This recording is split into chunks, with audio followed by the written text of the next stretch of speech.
Jadi sebenarnya itu Allah matinya seseorang kalau dia banyak dosa, Allah hanya mengizinkan. Tapi tidak itu. Allah hanya mengizinkan matinya apa? Ya begitu. Matinya apa? Ya begitu. Matinya apa? Ya begitu. Itu Allah hanya mengizinkan mati aja. Karena perbuatannya. Makanya kalimat berikutnya dari ayat ini orang jarang tahu.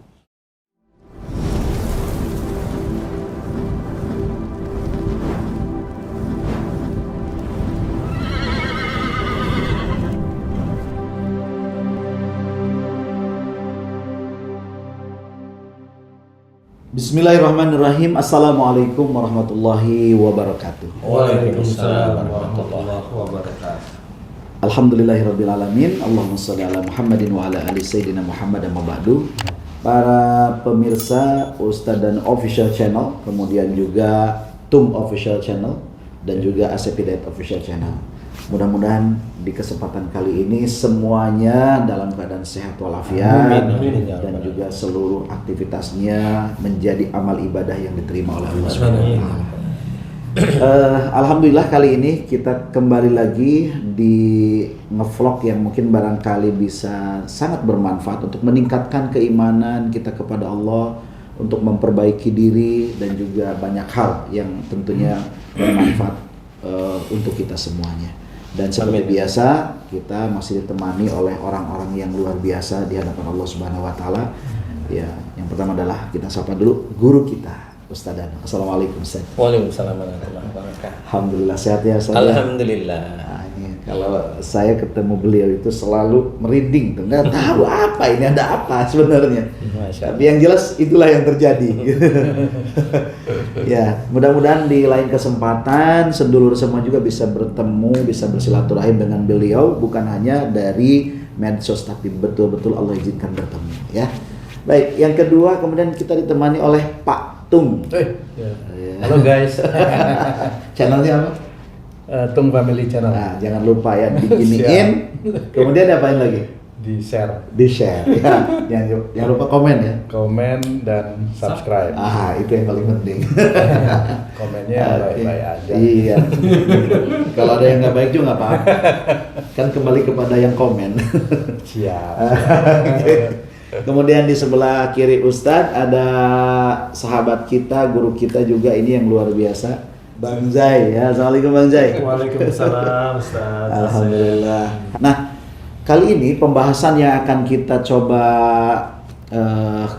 angkat adalah tema mengenai isu yang saat ini sedang hangat-hangatnya dibicarakan di tanah air ya.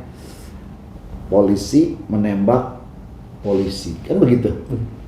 Nah, ini kan jadi pertanyaan, kenapa kok bisa begitu? Apakah karena memang pegang senjata atau ini berbicara takdir? Kan gitu. Nah, kemudian yang kedua, apakah yang ditembak itu misalnya begitu, apakah memang ada runutannya dari atas atau gimana tuh Ustaz, secara akhlak?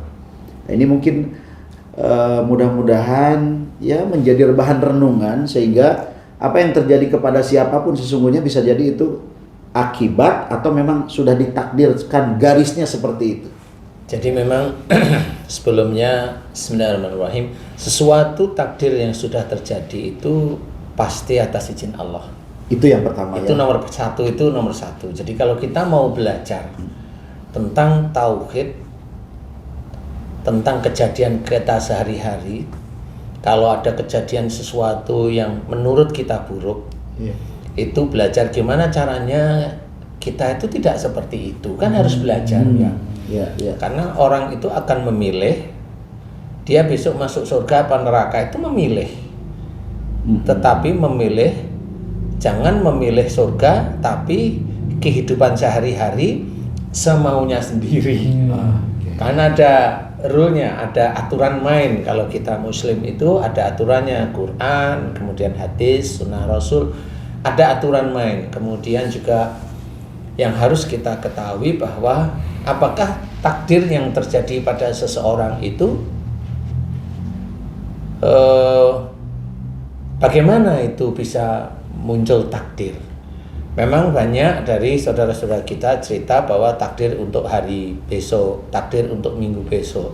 takdir untuk bulan besok, takdir untuk tahun besok. Sebenarnya takdir itu ada yang bisa berubah karena orang itu berubah dari sesuatu yang tidak baik menjadi baik. Oke. Atau takdir itu bisa berubah dari yang dia baik menjadi tidak baik. Itu akan tetap berubah sama. Berseberangan ya. Berseberangan. Jadi takdir itu sebenarnya yang mengendalikan adalah manusia itu sendiri, mengendalikan. Tetapi dia keluar nggak dari garis Allah. Itu kuncinya. Oke. Jadi ini kita harus mengambil salah satu poin dari ayat Quran yang sebenarnya itu bisa menjadi takdir, gambaran takdir. Contoh, wa ma asabakum min musibatin fa bima kasabat aydikum. Salah satunya ya ayatnya, apa saja musibah yang kau terima itu disebabkan dari buah tanganmu sendiri. Jadi kalau kita cerita tentang musibah saat ini, berarti pasti dulu kita itu melakukan sesuatu yang tidak baik. Oke. Kalau bahasa ininya karma atau gimana tuh? Kalau karma itu kan bukan bahasa kita sebenarnya. Ya. Tapi itulah cara Allah mengingatkan. Jadi kalimat dalam Quran itu sudah menjadikan itu takdir yang nanti orang itu akan mengalami. Jadi sudah diceritakan. Kalau itu bilang ramalan, enggak. Tapi bisa kok ditulis atau disusun. Kalau dia melakukan hal itu terus-menerus dan dia tidak tobat, dia pasti akan mendapatkan musibah jenisnya ini. Itu bagi korban. Bagi korban, siapapun korban, entah dia, entah orang lain, siapapun itu seperti itu. Tapi bagi pelaku? Bagi pelaku bisa aja beda. Kalau umpamanya pelakunya itu umpamanya nembak, kan gitu ya. Nah, pelaku nembak ini banyak sesuatu yang dia kerjakan. Siapapun, nggak cuma nembak, siapapun orang itu yang nanti akan ketahuan takdir ini menjadi besar. Itu biasanya orang ini, entah yang nembak kayak, entah yang fitnah kayak dan sebagainya ini, biasanya dulu dia melakukan hal-hal yang wujudnya menekan orang lain, memaksa orang lain, menjadikan malu orang lain itu tersebar dan sebagainya.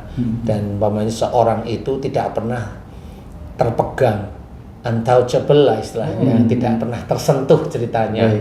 Nah, di sini juga itu menjadi gambaran bahwa orang ini mulai sekarang masuk wa ma asabakum min musibatin fa bima kasabat aydikum, masuk dia di situ. Akhirnya ketahuan. Kalau menembaknya umpamanya atau melakukan sesuatu yang memang tidak kita anggap itu keterlaluan atau keras atau keji atau apalah ya. Kalau orang biasa mau melakukan suatu penghilangan nyawa orang lain itu kan mikir ya. Apalagi orang yang cukup dipandang oleh orang lain itu mikir sebenarnya. Siapapun orang itu mikir. Nah, kenapa itu mudah? Nah, bisa aja mudahnya mohon maaf nih. Mudahnya nembak, bisa aja memang dia itu mudah sekali untuk melepaskan ini. Dari menggunakan itu tuh mudah sekali dan tanpa mikir panjang umpamanya kalau Ustadz Asep latihan menembak dengan pistol atau dengan senapan, ini latihan menembak nih. Kan ada sasaran yang dituju. Kan latihannya di sini adalah latihan untuk memang belajar megang senapan, belajar megang pistol sampai ahli menembak lah di titik-titik sasaran tertentu yang dianggap itu jago lah ya. Tetapi ini sasarannya ini kan jelas ada, tujuannya jelas ada, keinginan kita itu belajar itu hanya untuk melatih saja. Kan gitu. Nah, bagi orang-orang yang tidak terkendali biasanya melakukan penembakan itu belum tentu harus ada sasaran. Belum tentu dia ada sasaran. Jadi menembakkan peluru itu enak aja. Umpamanya saya bawa pistol itu ya saya enak aja, kalau nggak suka sama orang ya saya tembakin aja di dinding umpamanya. Itu karena saya gampang sekali mengeluarkan luapan amarah atau luapan orang yang biar orang itu takut dengan saya, itu seperti itu. Pelampiasan emosi lah istilahnya. Dan itu kalau itu dilakukan terus-menerus, nah, suatu ketika pasti ada hubungannya apa yang saya perbuat dengan nembak-nembak semau saya itu dengan apa yang akan terjadi besok. Jadi ada asap karena ada api. Ya lah gitu. Ada kejadian karena ada asbab itu. Iya, ada sebabnya sebenarnya. Makanya di sini sudah diceritakan dan sangat kuat sekali bahwa musibah yang diterima oleh seseorang itu pasti dari buah tangannya sendiri, dan itu jelas Allah yang bicara. Jadi kita sebagai seorang muslim itu kita garis bawahi bahwa jangan sampai kita melakukan perbuatan-perbuatan dolim. Belajar untuk tidak melakukan perbuatan dolim apapun bentuknya. Susah, ya memang susah. Mau masuk surga itu susah, nggak ada masuk surga itu gampang. Nah, itu harus. Nah, kenapa ini bisa terungkap? Macam-macam. Allah itu mau memberikan gambaran hikmahnya itu macam-macam. Ini terungkap, dan ini umpamanya di kepolisian. Allah itu mau menceritakan bahwa di korps kepolisian ini ada sesuatu yang tidak disukai oleh polisi-polisi yang lain. Kenapa seperti itu? Sama. Jadi ini kan ada beberapa yang memang bisa menjadi rusaknya korps kepolisian nih. Itu sama seperti turunnya virus COVID. Turunnya virus COVID, orang itu bingung semua. Akhirnya hikmahnya yaitu orang-orang pandai itu yang diizinkan oleh Allah Ta'ala itu membikin antivirusnya, vaksinnya. Nah, saat ini dengan kondisi yang seperti itu, akhirnya teman-teman dari polisi membikin antinya. Bagaimana mengembalikan nama baik kepolisian. Antinya itu seperti itu biar kepolisian itu, nah ini juga diselamatkan oleh Allah Ta'ala. Tetap kejadian ini adalah kepolisian itu diselamatkan oleh Allah Ta'ala. Kalau enggak, ini nanti bisa merusak yang lain. Sehingga munculnya ini teman-teman polisi itu bebenah ceritanya. Jadi hikmahnya insya Allah di situ, insya Allah ya. Maaf Ustaz, kalau kejadian itu terjadinya di rumah gitu ya Pak Ustaz ya, itu menggambarkan apa yang bisa kita petik dari sesuatu yang terjadi itu? Kan bisa aja nih, mohon maaf nih maksudnya, kan bisa aja dia tembak di luar misalnya gitu Pak Ustaz, nggak di rumah gitu. Ya, kalau kamu Tung bilang tembak di luar, nah kalau saya jangan kita berbicara seperti itu. Itu berarti kita mengajari orang lain untuk melakukan kedoliman. Oh maaf Ustaz. Tidak apa-apa. Ini kan sebenarnya harus kita ketahui sehingga kita itu cara berpikir kita selalu baik. Jangan selalu buruk gitu ceritanya. Ya ini untuk siapapun.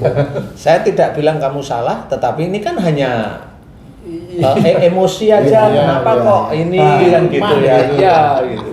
Kalaupun umpamanya itu terjadi di rumah, barangkali memang itu salah satu yang diizinkan oleh Allah Ta'ala harus terjadi di rumah.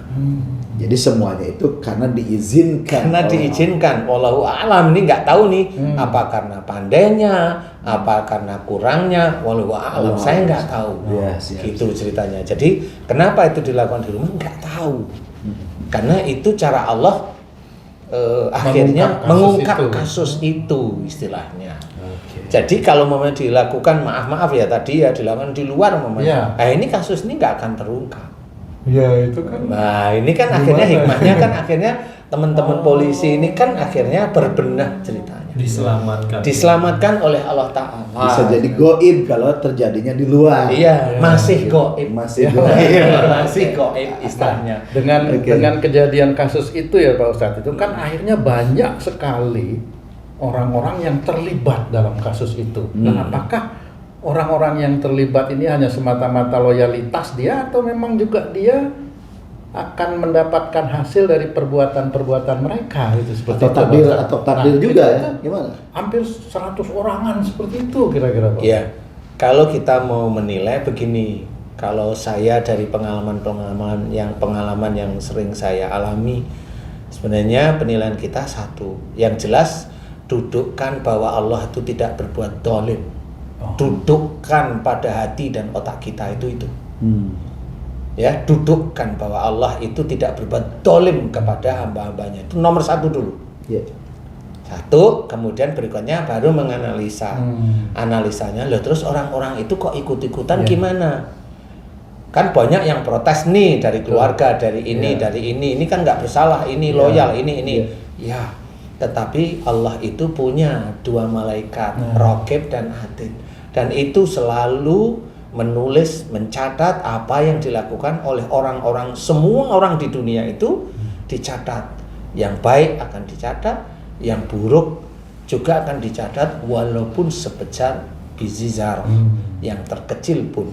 Nah, berarti kalau ada sesuatu keadaan yang seperti itu, insya Allah berarti catatan Allah tidak salah. Dan itu takdir yang memang harus disikapi. Persoalan beliau-beliau itu yang kena imbas itu memang pernah atau sering melakukan kesalahan, wallahu a'lam. Kesalahan apa? Saya nggak bisa cerita di situ. Ya, kesalahan itu ya bagi mereka sendiri yang bisa berpikir. Kalau mereka salah, kalaupun tidak salah umpama bisa aja itu diuji dari imannya mereka. Dia tidak pernah berbuat salah, dia tidak mau menerima uang sogokan. Umpama dia menolak, selalu menolak, dia ikut. Berarti dia itu diuji oleh Allah Ta'ala lewat itu. Nah, pada saat dia diuji oleh Allah Ta'ala lewat itu, mampu nggak dia itu menyelesaikan ujian itu? Kalau nanti orang itu beriman, kemudian dia mampu melalui ujian dari Allah Ta'ala tersebut, orang itu nanti grade-nya dinaikin, derajatnya ditingkatkan oleh Allah Ta'ala di dunia ya. Saya nggak bilang di akhirat nih, di dunia dulu nih. Cuma dia mampu nggak menyelesaikan. Nah, disitulah yang harus kita pahami, bahwa ujian bisa aja memang itu dari kesalahan dan dosa mereka, atau kalau memang ada mereka berani bersumpah, demi Allah saya tidak pernah melakukan kedzaliman pada orang lain. Demi Allah saya tidak pernah menerima uang sogokan dari dia gitu namanya. Demi Allah istri saya tidak pernah pamer tentang harta kekayaan. Berani nih ceritanya. Kalau berani loh ya, nggak apa-apa. Demi Allah berani. Kalau memang berani tidak ada masalah. Loh kalau begitu dijawab, itu insya Allah ujian dari iman kamu yang memang dites oleh Allah Ta'ala. Selesaikan imanmu itu, selesaikan ujian itu, ada di garis Allah Ta'ala. Karena siapapun, hampir semua ustadz bilang, kalau orang bisa menerima takdir yang terjadi pada dirinya dan dia berlaku sabar menerima takdir, nah di sini dia akan dicintai oleh Allah Ta'ala. Kesabaran akan dia terima, pahala akan diterima, kemuliaan juga. Inilah yang sebenarnya takdir itu kalau dia tidak melakukan. Tapi kalau dia melakukan, lah ya mau jadi ngomong buruk. apa lagi ya, tetap jadi buruk. Ya sudah, sementara ini jalani aja. Kalau memang kita ada teman di situ, udahlah jalani aja, kembali pada Allah. Sudah nggak apa-apa, ini introspeksi dari Allah Ta'ala. Walaupun ini teman-teman kita yang salah, ya kita tetap memberi sebagai seorang kawan, ya kita berikan sesuatu yang terbaik. Tidak usah menghujat kesalahan-kesalahan yang lain, itu nggak perlu dihujat. Justru harus menjadi introspeksi. Jangan sampai kita melakukan. Seperti yang itu, seperti itu. Jadi kejadian-kejadian ini insya Allah ada hikmahnya. Makanya harus kita pahami. Besok di akhirat pun sama. Apa yang dikerjakan seorang manusia di dunia itu nanti akan dihisab oleh Allah Ta'ala. Dan sangat teliti. Dia mau baik, dia mau sabar. Kalau seorang Islam kita melakukan sedekah tapi kita pamer, kita sedekah, kita ujub, kita riya. Kita itu menolong orang lain, kita merasa bahwa kita yang menolong dia, hidupnya dia sehingga jadi. Itu kan akhirnya menjadikan rusaknya pahala kita. Itu yang muslim, yang kita melakukan kebaikan pun bisa rusak pahala-pahala kita di titik-titik itu. Apalagi seseorang yang umpamanya arogan, egois, emosional, menekan, kemudian mencoba mencari dia kekuatan dia, tapi dari sisi-sisi yang abu-abu bahkan hitam. Itu pasti Allah akan memunculkan nantinya seperti itu. Baik, Ustaz. Nah, sekarang kan ini kan kasus ini kan terus berjalan lagi, terus diselidiki bla bla bla bla ya. Apakah ini nantinya akan keputusan hukumnya seperti apa? Tapi saya ingin mencoba nanya sama Ustaz nih. Kalau kita kembali kepada Al-Qur'an kan, ketika seseorang membunuh, maka kisos hukumannya kan, dibunuh lagi. Nah, tapi kan beda dengan hukum Indonesia, hukum negeri kita kan beda. Nah, sekarang begini pertanyaannya, apabila ternyata ini tidak terjadi kisos karena hukum negeri ini yang berbeda, apakah ini akan berimbas kepada anak keturunannya yang melakukan apa tadi namanya, pembunuhan tadi? Apakah nanti akan terjadi entah kepada anaknya, kepada cucunya, itu apakah mungkin seperti itu, Ustaz? Jadi begini, kalau kita dari sisi ayat Quran, insya Allah kita fahami bahwa anak itu tidak menanggung dosa orang tua. Itu nomor satu, harus paham.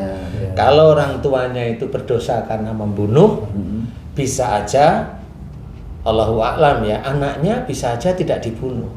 Bisa saja ya. Ini tergantung Allah sebenarnya. Tapi yang jelas kita harus pegang bahwa dosa orang tua ini anak tidak menanggung. Betul. Atau orang lain berdosa kita tidak menanggung istilahnya. Apalagi sudah balik ya. Nah, tapi bagi orang-orang yang membunuh itu menjadi kesenangan. Ya kan ada orang membunuh itu menjadi kesenangan nih. Itu bisa aja anaknya itu diselesaikan sama orang lain. Jadi bisa aja karena dia senang membunuh itu. Senang dia, karena orang itu ada orang yang membunuh itu terpaksa, membunuh membela itu diri, untuk membela diri dan sebagainya. Profesi bahkan mungkin. Profesi, nah itu senang. Senang berarti ya. Senang. Maksudnya pembunuh bayaran. Ya seperti itulah. Ya. Ini kan motong ayam juga pemburu bayaran itu. Itu bukan membunuh itu.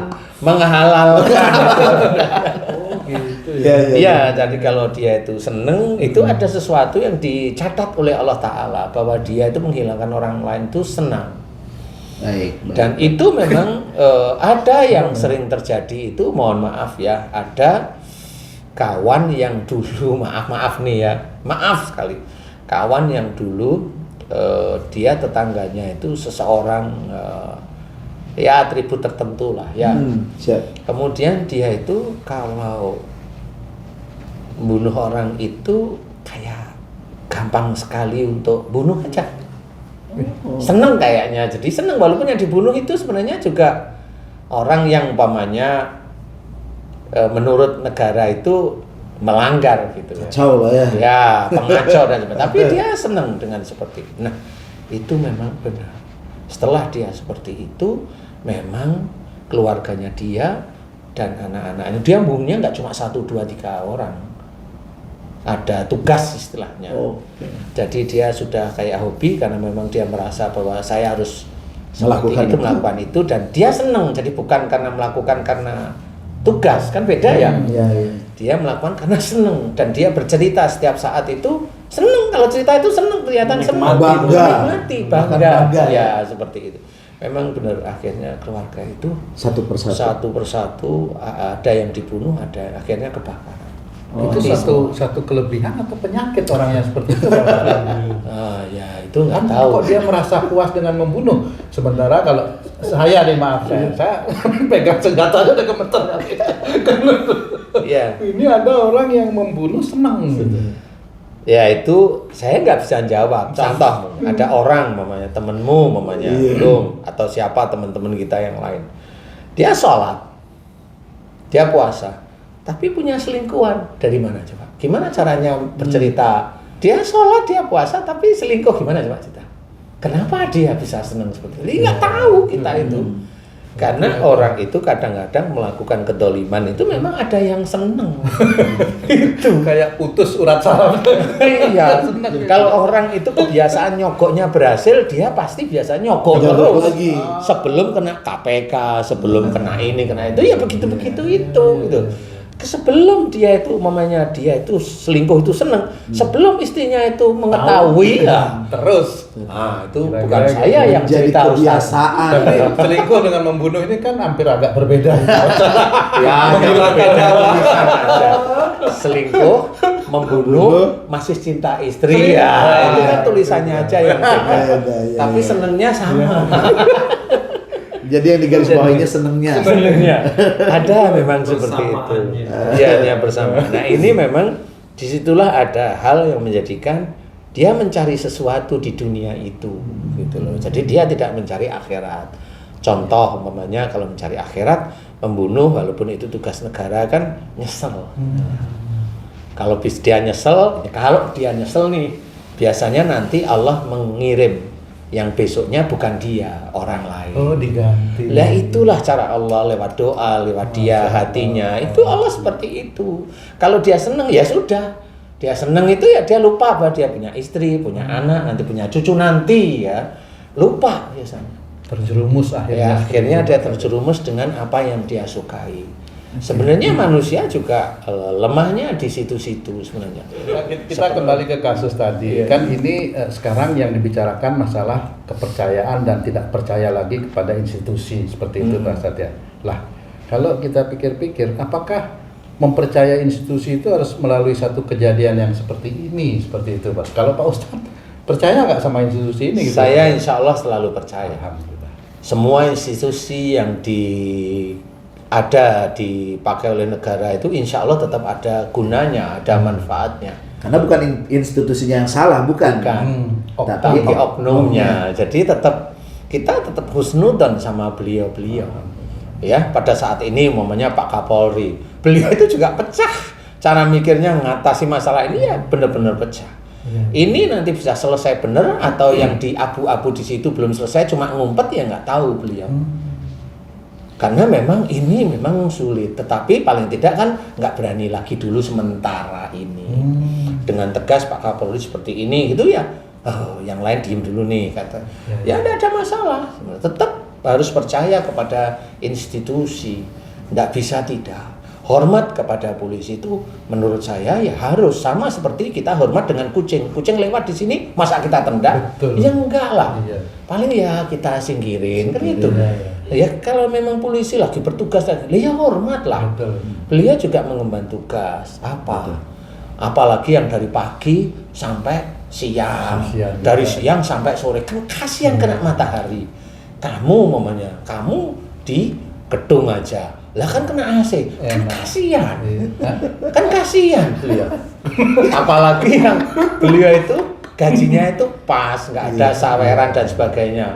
Jadi kita bisa berpikir husnudzon tersebut itu tetap itu baik di hadapan Allah Ta'ala. Tidak boleh kita itu berbicara ini, itu tidak boleh. Memang oknum memang beda. Lah wongnya santri-santri saya yang polisi juga banyak. Santri saya tentara juga banyak lah. Saya suruh husnuzon atau enggak, saya tetap hormat dengan institusi, nggak ada persoalan.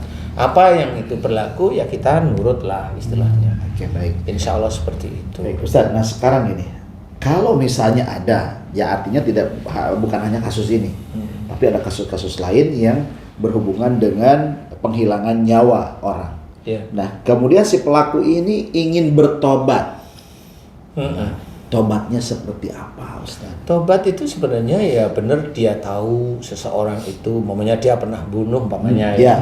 Kemudian dia nyesel dan kemudian taubat. Nyesel dan taubat beneran inilah yang dinamakan taubatan nasuha. Jadi bukan minta dibunuh lagi sama orang lain, bukan? Karena itu cara Allah kan begitu. Bisa aja dikisos, itu dia bunuhnya dihilangkan. Tetapi pada saat dia mati juga amalnya kan tidak tahu. Tetap dihisab. Tetap aja dihisab. Kan gitu. Hanya dosa membunuhnya hilang. Kan gitu. Tetapi kalau di negara sekarang ini umpamanya tidak dikisos, umpamanya dihukum.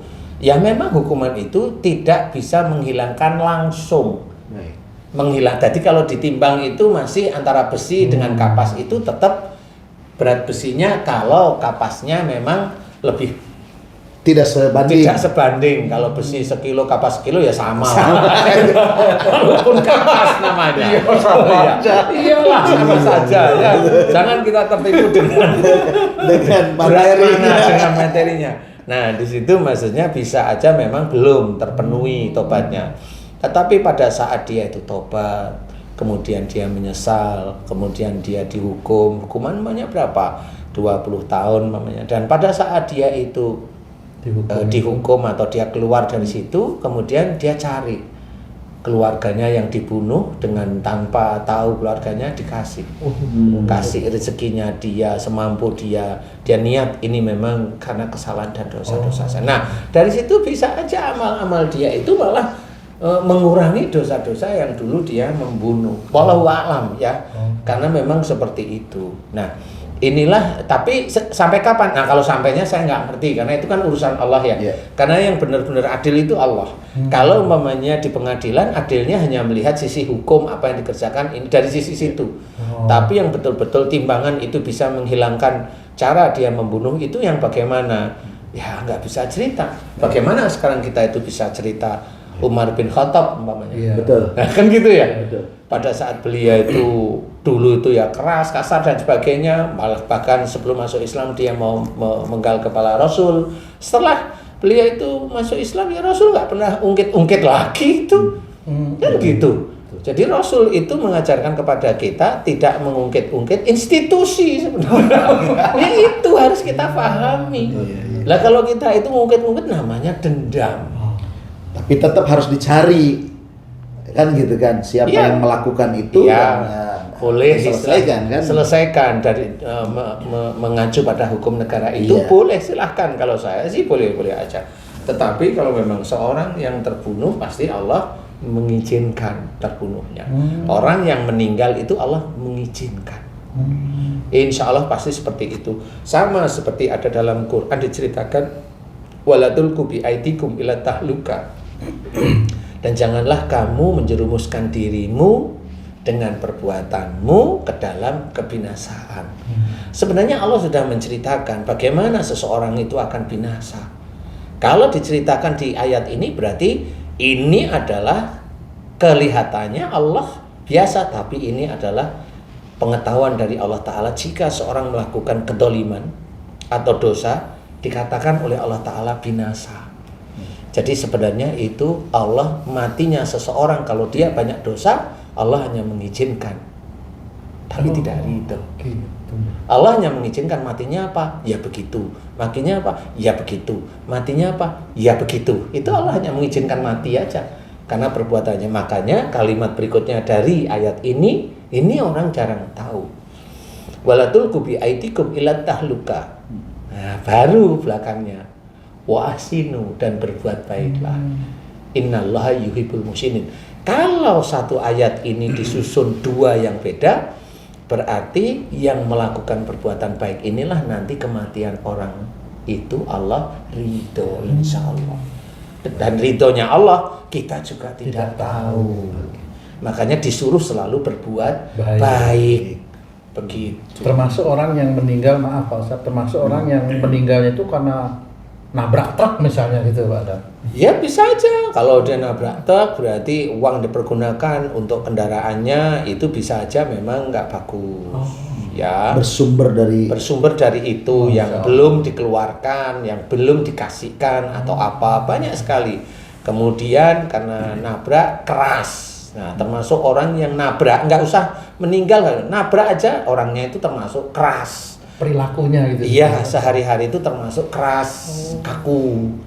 Nah, kalau sampai meninggal ini dianggap oleh Allah Ta'ala ini barangkali menurut saya ya kurang manfaat aja, sehingga sudah melampaui batas sehingga dilihat oleh ini ya sudah nggak manfaat, sudah diambil aja seperti itu. Itu hanya Allah Ta'ala ya. Karena memang takdir itu memang kalau memang mau membicarakan itu banyak, makanya tidak boleh suuzon itu otak, tidak boleh berbicara kasar, melihat sesuatu nggak cocok jangan emosi, mendengar sesuatu nggak cocok jangan iri, jangan dengki, jangan marah. Jangan menekan kalau punya kepandaian. Kalau diberi kepandaian, jadi apapun di situ tingkatnya level S1. S1 itu kan macam-macam ya. Kemudian S2, S3, S21 saya punya kalau S2. S22. Seperti itu ya. Jangan menekan. Itu kan grade-nya kalau kita dikasih tahu, sering kita mendengar Ustaz, kalau kita berilmu kan derajatnya ditinggikan. Jangan menekan. Kan gitu. Tapi kalau bawa S2, S3, S21 itu harus ditekan. Karena kalau nggak jalan. Kalau ini saya paham ya. Ini takut diminta ganti HP. Baik, Ustaz. Satu lagi Ustaz. Ada satu hadis al-qatil wal maktul al-qatil wal maktul finnar. Jadi yang membunuh dan yang dibunuh dalam neraka. Ini bagaimana? Itu muslim. Oke. Ya. Ini. Itu muslim. Jadi begini. Jadi kalau seorang muslim gontok-gontokan, pamannya Tung memfitnah saya nih. Saya tahu Tung Islam, saya tahu Islam. Saya kan berpikir, saya balas atau saya milih tidak. Kalau saya balas, Tung malu. Harga dirinya tercoreng. Pasti, namanya ya. Kalau saya tidak balas, saya mengambil aturan-aturan Allah bahwa seseorang yang sudah mengucap syahadat itu saudara. Saya ambil itu. Kemudian fitnah ini menjalar banyak. Saya biarkan. Karena bagaimanapun juga fitnah itu terjadi pasti atas izin Allah untuk menguji saya barangkali. Saya terima aja santai.